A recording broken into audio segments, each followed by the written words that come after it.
What's going on, collectors? Welcome into Ross Loves Cards. Today I get to talk about two of my favorite things: baseball cards and my hometown, West Plains, Missouri. West Plains, home of the Zizzer. Now, a lot of people ask, what is a Zizzer? That's our school mascot, by the way. Only place in the world that I know that has a mascot called the Zizzers.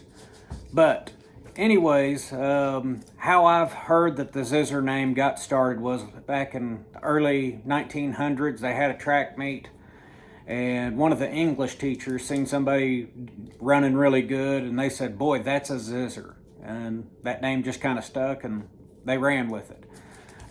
That may be true or not, but I read that somewhere, and that's just kind of what I ran with. It's supposed to be somebody who excels. So, it's a pretty cool mascot if you have to come up with a definition and explain what a Zizzer is. But nope, I am a Zizzer. That's, like I said, I was born and raised here in West Plains, Missouri. I was born at the hospital here. I've lived within 3 miles of that hospital my whole life, and if the Lord wills, I'll probably die within 3 miles of that hospital, but hopefully many years down the road. But today, I'm going to be talking about some baseball cards from this area. I started at what I call the West Plains collection. The West Plains collection is, for me, is any card that had West Plains, Missouri on the back of it. We've got two baseball players from West Plains, Missouri. That is Preacher Rowe and Bill Verdon. Now, Preacher Rowe, he was not born here. He was born about 45 miles south of here in Ash Flat, Arkansas. But he did move to town later, moved to West Plains later on in life, and he actually put in a supermarket. So when he ended baseball, he moved back to West Plains. But he put in a supermarket at, the biggest intersection in West Plains. It was at Porter Wagner and Broadway. Had a supermarket there for years, raised his family here, and he was living here when he passed away. Bill Verdon, I believe, was born in Hazel Park, Michigan. I can look at the back of his, these all say West Plains for home. But anyways, he was born up north, but moved and he went to school here. He would have been a Zizzer. He was here until, judging by his cards, I think in the mid-60s, like 62, Top switched from his hometown from West Plains to Springfield. So I assume he moved to Springfield during that time. But looking at our town, one thing, we've got a bypass that goes around the town, and we've got about 10,000 people here. Interesting fact is our bypass has 9 stoplights, so you don't really get a fast flow of traffic on the bypass, but that's neither here nor there. But if you came into town coming from the south, say on South 63, heading north, first stoplight you would come to is Bill Verdon Boulevard. A few stoplights down at the main intersection for the bypass, it is Preacher Rowe Boulevard. So growing up here, being around them two roads, hearing we had professional baseball players from this town, you kind of just always growing up knowing the names, knowing who they was or who they were. Preacher Rowe, I actually do remember growing up, me and my mom, we was at a restaurant one time, and there was a table over there and an older couple sitting down eating, and Mom told me, said he was a professional baseball player. That's Preacher Rowe. And of course I'd never said anything to him or went and shook his hand or anything, but it was just cool. I know from that point on, whenever I'd see him, I think, oh, that's Preacher Rowe. He's a professional baseball player. Bill Verdon, I've never seen him or been around him at any point in time or his family. My dad said he did remember at one point in time, when he would be in town. Not that he knew him or anything, but he said, recognized him when he was out in town years past. But I personally never got to see him, but he lived here. When he moved away, he moved 100 miles from here, so it's not like he moved out of the country. But those are our two baseball players that came from here, and I went through and collected their cards that have West Plains, Missouri on the back of this. What's neat for me is the West Plains collection that I called. Collecting these cards from West Plains is what got me into vintage cards. Looking at the cards, looking at them, thinking, you know, well, what other cards do they have besides the ones that have West Plains? The more I got to looking into them, the more I started liking the looks of the pictures, the sets, and then I wanted to know about the teams they played for, what successes or failures they may have had. And ever since doing that, I've been kind of ate up with vintage ever since then. But I do want to just spend some time briefly go through my cards. This is one of my favorite cards. It is a 1953 Topps Preacher Row. This is a grade of a 3, but I love how centered this card is. Or I think it's centered. I think this card's just got an excellent look to it. I may be partial because it's a Preacher Row card, so I can't say that may not be swaying my opinion at all. The next card I want to share with you is his 1954 Topps card.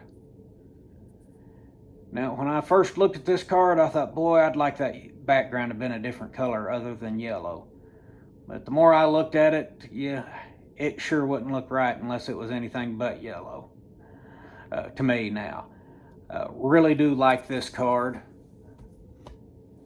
And this one's not part of the West Plains collection, but it fits in.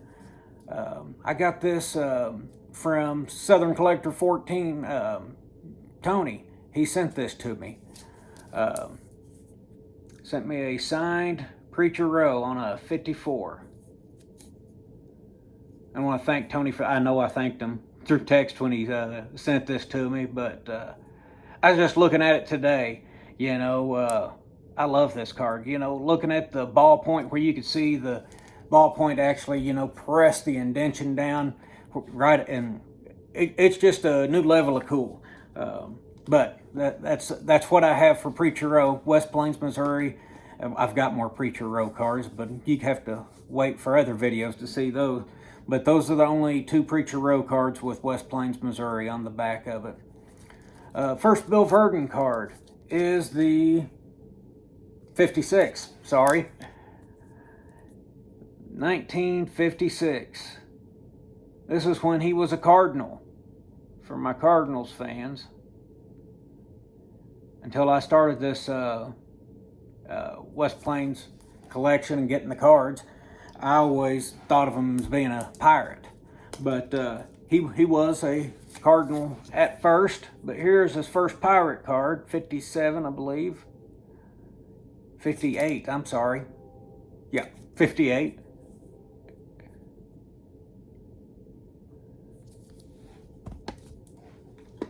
And his 59. That pretty pink color. I've got to where I kind of like those pink. Bob Gibson was the first card that I seen of that color.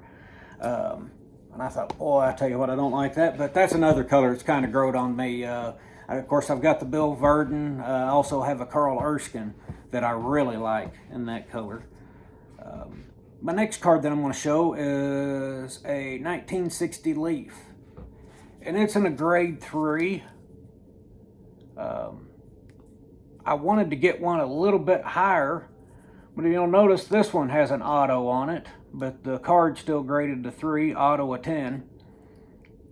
I thought, well, if Tony likes autos, I probably should like them too, so I went ahead and put this auto would be my card for this West Plains collection set, and I'm glad I did.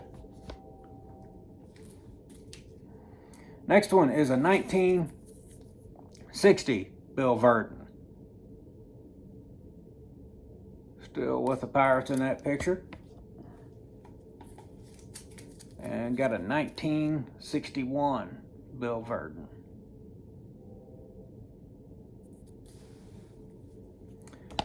And finally, 1962. Now this 1962, I think it's got a grade of a 7. It's probably graded a little bit high, maybe, I don't know. Before I kind of lucked into getting this card centered, I didn't realize centering was this was one of the early ones that I bought. And I didn't realize centering was a deal on it. I just kind of lucked in and bought the right one. And there's some of them that's not centered as good as this. I've recently learned trying to go back and get different versions of different players' cards of 62. But this West Plains collection was a collection that kind of got my feet wet into collecting. Got me looking at different cards that there was out there. I guess there's 9 there, so there's 9 different years or models of cards that it got me to collecting. So kind of got a little bit familiar. As you can see, I'm not perfectly familiar with all of those, but learning about that, then that kind of led me down the road of getting more into learning about the Dodgers for Preacher Row.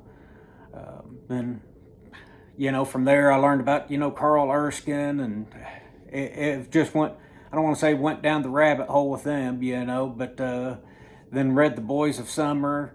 I just finished Opening Day about Jackie Robinson. I tell you what, that is a great book. If I was good at book reviews, I'd give one of them, but I'd endorse that book to anybody. Really got a lot of good out of that. But having this hometown collection got me into vintage cards. Kind of gave me a special connection to the cards. Felt like I got a special connection to the players. Me getting these cards, when I get my cards and I put them in the sleeve, and sometimes my boy will come in, want to look at them, want to see what I have and go through them. And I still remember when we was coming into town one day, he started hollering, "Bill Verdon." That says Bill Verdon. We came up to the stoplight and he seen Bill Verdon Boulevard. We'd been at that intersection 100 times probably before that, but ever since he'd seen that card, he recognized the name Bill Verdon and put that together. So that's kind of a neat connection. But I absolutely love my hometown. I love baseball cards, so it just kind of seemed natural to put those together. This 9-run set, I could probably put it together for not a whole lot of money and probably in one weekend. None of it was too hard to find or come up with, but sure was an enjoyable experience with me. So I'd encourage you all, if you all have some local hometown connections to ball players, or maybe state connections to ball players, or maybe even a university that you follow, dive into that. Learn more about people in the past that have been there. Learn more about the players, the cards that they have, and the connections you can draw within them. It's a fun project. I hope you all maybe got some ideas about a collection you could start, or learned a little bit, or if nothing else, I hope you all just at least enjoyed looking at a few cards. Thank you all for watching.